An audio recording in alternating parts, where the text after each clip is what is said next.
Graças a Deus, por nosso Senhor Jesus Cristo,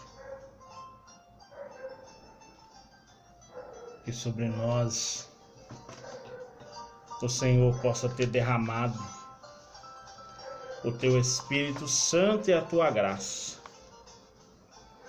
E hoje nós vamos falar sobre os tesouros em vaso de barro. Uma bela passagem bíblica, talvez uma das mais surpreendentes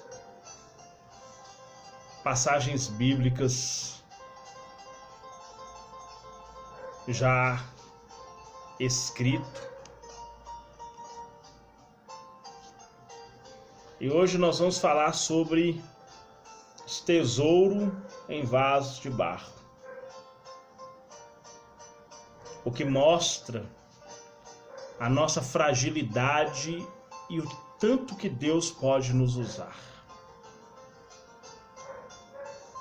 Paulo, depois de fazer um discurso em defesa do seu ministério, ele fala sobre esta maravilhosa comparação. E nós vamos abrir a nossa Bíblia lá no livro de 2 Coríntios, no capítulo 4, no versículo 7.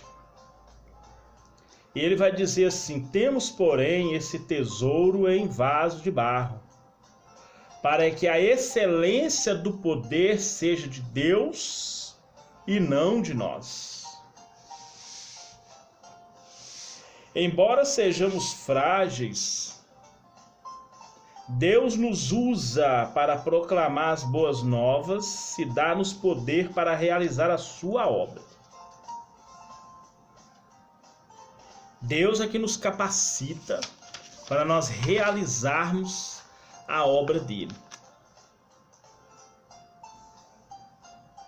E um ditado popular que se torna uma verdade é que nos menores frascos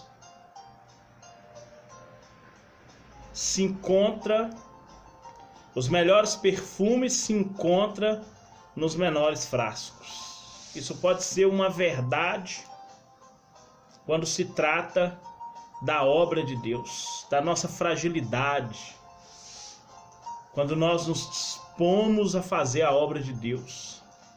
Quando nós nos dispomos a ir pregar o Evangelho, fazer a obra de Deus, isso fica evidente. Os 6 primeiros capítulos, os 6 primeiros versículos, melhor dizendo, do capítulo 4, é uma continuação do versículo 3, onde o apóstolo Paulo vem defendendo o seu apostolado. E na sequência ele coloca-se como um vaso de barro. Ele se compara com um vaso de barro, pequeno e frágil, porém capaz de guardar tesouros indestrutível. Para quem não sabe, um filtro de água pode durar muitos anos. E quanto mais usa esse filtro, mais ele dura.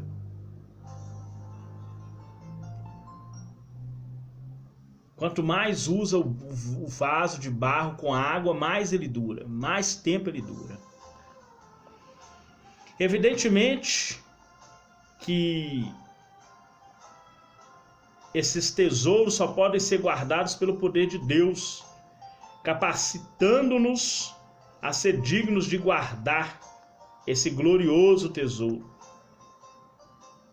Paulo, no versículo 1, declara: a misericórdia divina foi um dom imerecido, que tornou possível o seu ministério, para ele revelar a nova aliança como superior à luz do esplendor de Moisés. No capítulo 3, no versículo 6 a 18, ele fala sobre essa excelência do ministério da nova aliança, muito superior à aliança de Moisés.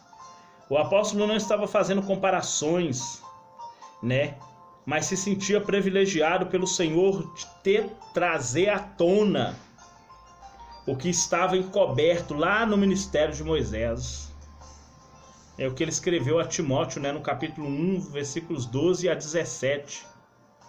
Ele escreve sobre esse mistério. Mas, ao mesmo tempo, ofereceu-lhe a oportunidade de demonstrar a glória de Deus. Paulo apresenta o conteúdo dos vasos de barro. 4, do 1 ao 6. 2 Coríntios 4, do 1 ao 6. É um conteúdo genuíno.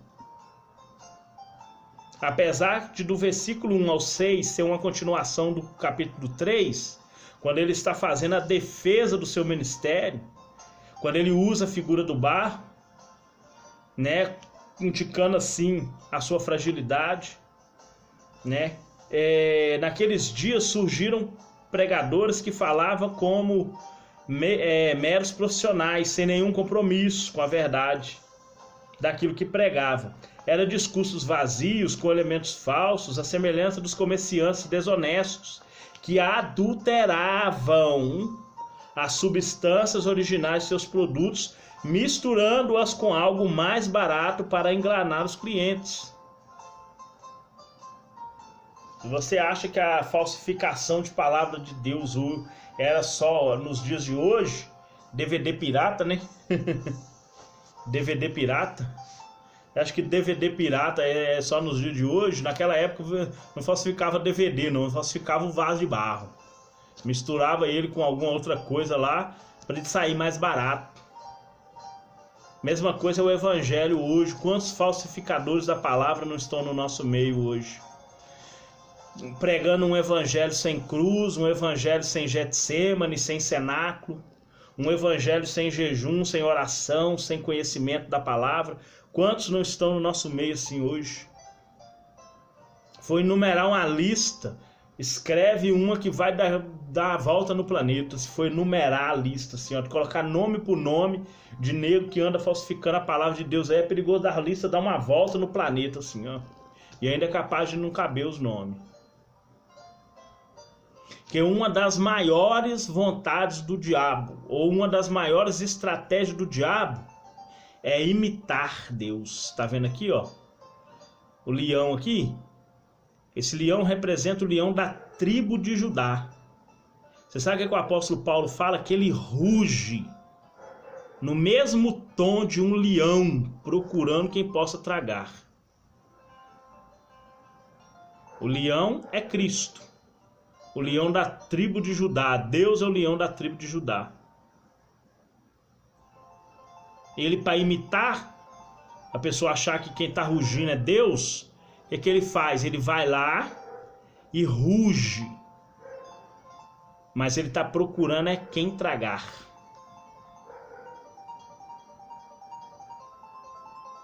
Porque uma das coisas que o leão faz é proteger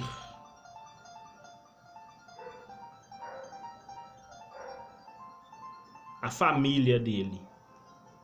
Nem que para isso ele mate os da sua própria espécie. Isso lá na natureza.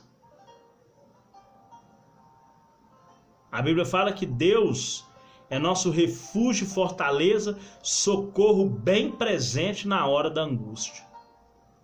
Então, os falsificadores da palavra de Deus podem facilmente ser encontrados. Nesse contexto, o apóstolo surge com uma mensagem de esperança e, agindo como bom mestre, declara o conteúdo do seu ensino, ele apresenta, fala só, o meu ensino ele não é falsificado, não. Nosso ensino não é falsificado, não. Nós ensinamos a verdadeira palavra de Deus.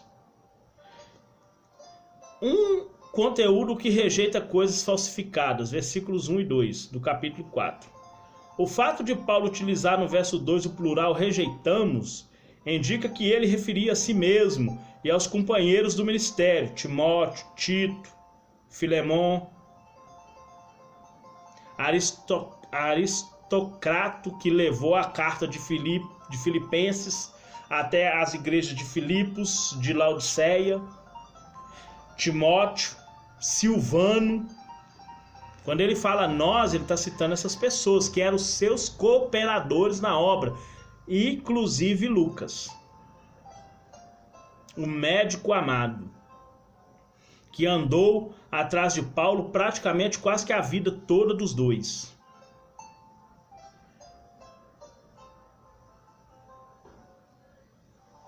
Então, quando ele usa esse plural, indica que ele e seus ministros, mas o que rejeitavam, qualquer coisa falsa ou vergonhosa, que recompense ou que corrompesse a mensagem do Evangelho de Cristo.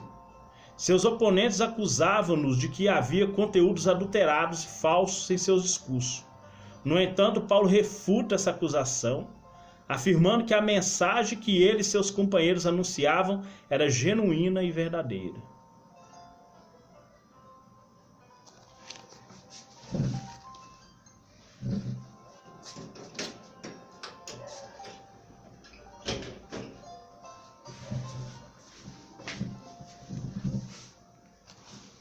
Era genuína e verdadeira.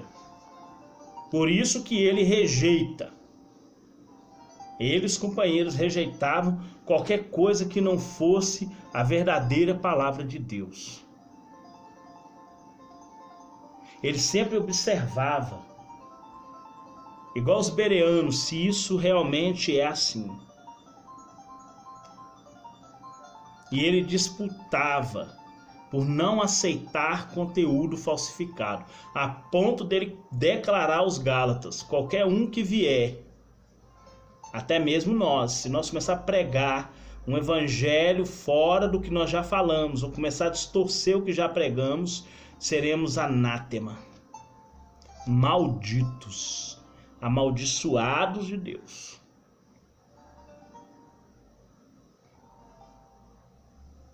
Amaldiçoados de Deus.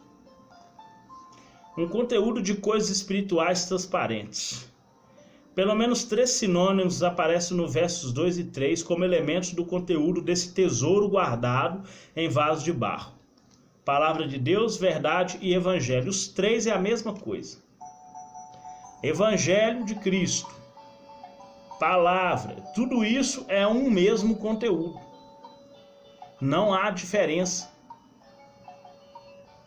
Não tem diferença. Os 3 conteúdos é uma única coisa. O Evangelho são as boas novas. A mensagem de Deus é as boas novas. A verdade é as boas novas. Então, anunciar a palavra de Deus, anunciar o Evangelho e assinar a verdade é anunciar Cristo. Porque Jesus é os 3. Jesus é a palavra de Deus. João 1,14.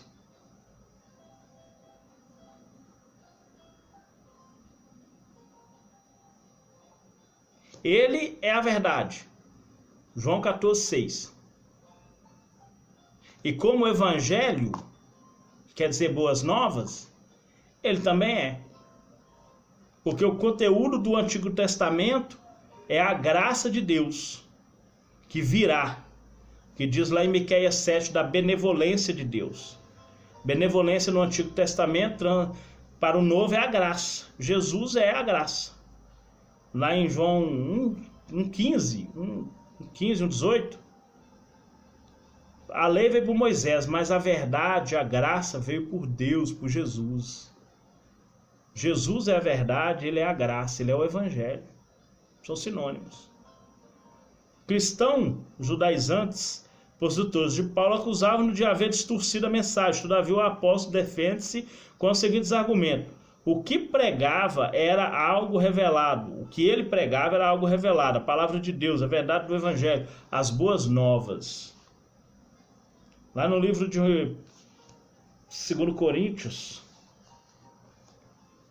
de 1 Coríntios 11, ele fala: eu recebi do Senhor. O evangelho que eu recebi foi revelado direto por Deus. Eu recebi do Senhor todo o evangelho que eu tenho ensinado para vocês. Está lá em 1 Coríntios 11. Né, quando ele fala isso. Por ser algo tão glorioso, Paulo se sente animado em seguir a proclamação do evangelho com fraqueza e audácia. Com franqueza e audácia. Paulo chama Satanás de Deus desse século, a fim de mostrar que o opositor rege os pensamentos predominantes do mundo. A palavra séculos aparece no grego bíblico como aion, e pode significar, dependendo do contexto, era, época ou tempo. Assim como Deus fala assim, ó, Satanás é o Deus desse tempo, desse século. Assim que entrou o pecado de lá para cá, ele se tornou Deus. Ele se tornou o agente dominador dos homens.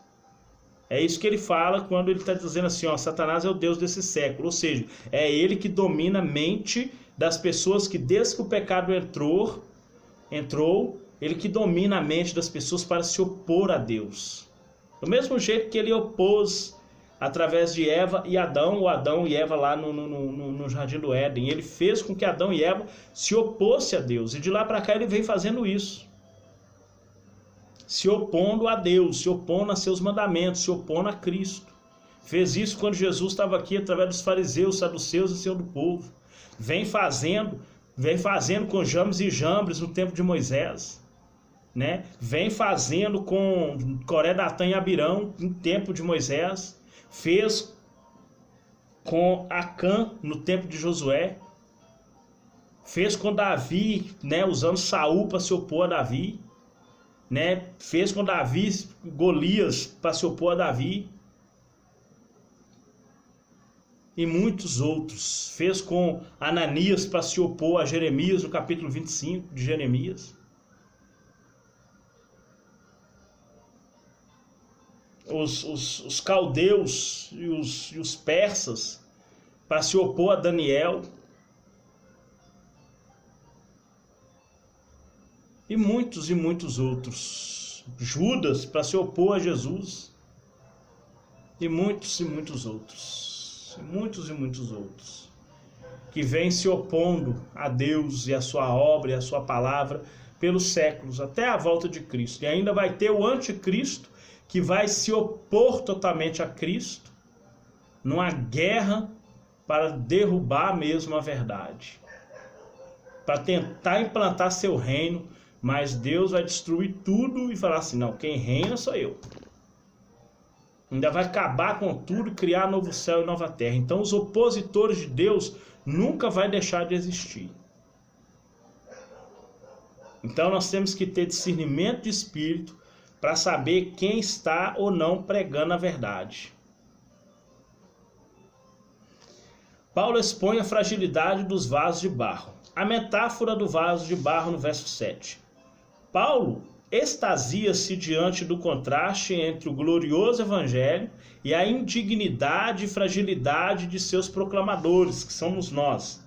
Em vez da mensagem de salvação ser revelada mediante uma demonstração sobrenatural, a glória do evangelho é manifesta através de homens frágeis, comparados a vasos de barro.